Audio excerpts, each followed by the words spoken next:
Samsung A14 এবং M14 এই দুটো স্মার্টফোনই এবার 5G'র সাথে আনবে স্যামসাং। আর এখানে বিশাল আকৃতির 6.82 ইঞ্চির ডিসপ্লেকে এবার ইউজ করতে যাচ্ছে তারা।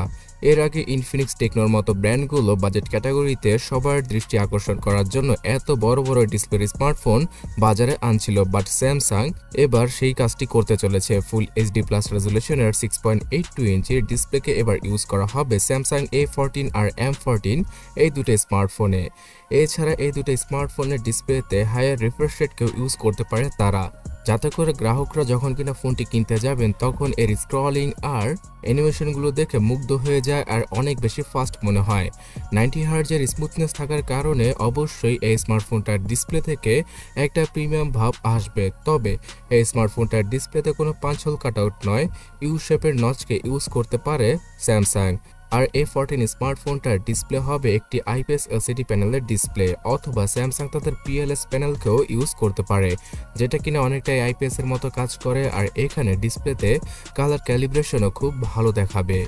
যদিও কিনা অ্যামোলেডের মতো অতটা পাঁচি কালার শো করবে না, তারপরও বাজেট ক্যাটাগরিতে স্যামসাং থেকে আমরা এর থেকে বেশি এক্সপেক্ট করতেও পারি না।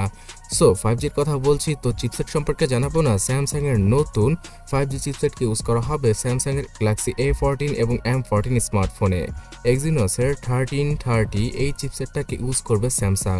আর এই চিপসেটের গ্রিক বেঞ্চ স্কোরটাও সামনে চলে এসেছে। সিঙ্গেল কোরে 770 এবং মাল্টি কোরে 2151 মতো স্কোর করেছে এই চিপসেটটি, যেটা কিনা বাজেট ক্যাটাগরির স্মার্টফোনের জন্য মোটামুটি ভালোই বলা চলে। এছাড়া গেমিং এর ক্ষেত্রে এই চিপসেটটা থেকে কিছুটা হেল্প পাওয়া পসিবল হবে। পাবজির মতো গেম 40 FPS এবং ফ্রি ফায়ারের মতো গেমগুলো ইজিলি খেলা পসিবল হবে এই 14 5G স্মার্টফোনটায়।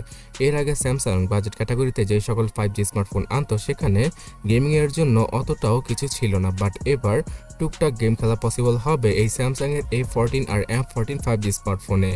এছাড়া 5000 mAh এর ব্যাটারিকে ইউজ করা হবে এই ফোনগুলোতে, যেখানে কিনা শুধুমাত্র 15 ওয়াটের চার্জিং স্পিডকে ইউজ করতে পারে স্যামসাং, যেখানে কিনা চাইনিজ ব্র্যান্ডগুলো ফাস্ট চার্জিংকে তাদের ফোনে দিয়ে দিয়ে মার্কেট গ্র্যাব করার চেষ্টা করছে, সেখানে অ্যাপল আর স্যামসাং এর ফোনগুলোতেই আমরা এত কম ওয়াটের চার্জিং স্পিডকে দেখতে পাই।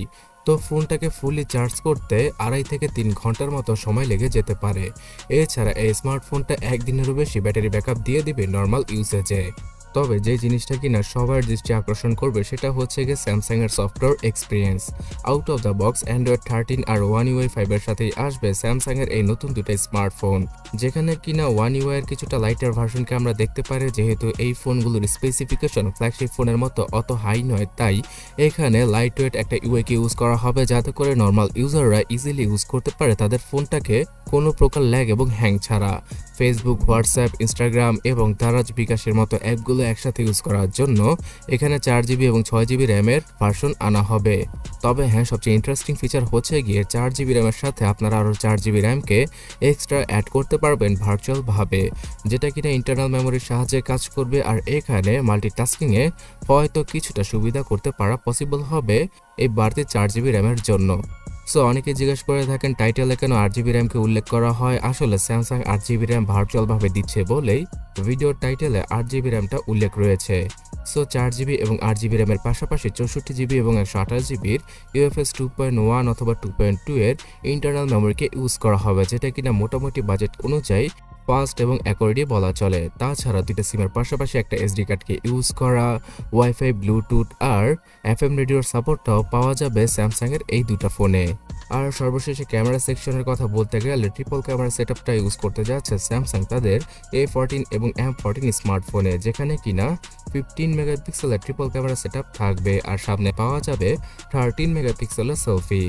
সর্বোচ্চ ফুল এইচডি রেজুলেশনে ফ্রন্ট এবং ব্যাক ক্যামেরা দ্বারা ভিডিওগুলো শুট করা পসিবল হবে। তাছাড়া এই স্মার্টফোনটার বিভিন্ন রেন্ডার ইমেজ আপনারা স্ক্রিনে দেখতেই পারছেন। সো ডিজাইনগুলো দেখতে কেমন লাগছে অবশ্যই কমেন্ট করে জানাবেন। ক্যামেরার কোয়ালিটি মোটামুটি এভারেজ টাইপেরই হবে, তবে বাজেট অনুযায়ী রিয়েলমি এবং শাওমির ফোনগুলো থেকে হয়তো কিছুটা বেটার ক্যামেরা সেটআপ ইউজ করেছে স্যামসাং এখানে। অলরাইট ভিউয়ার্স, স্যামসাং A14 এবং M14 এই দুটো স্মার্টফোন ইন্ডিয়ান মার্কেটে শুধুমাত্র 15,000 রুপির আশেপাশেই আসবে। আর এই 15,000 রুপিতে ভার্চুয়াল 8GB র্যামের সাপোর্টটাই পাওয়া পসিবল।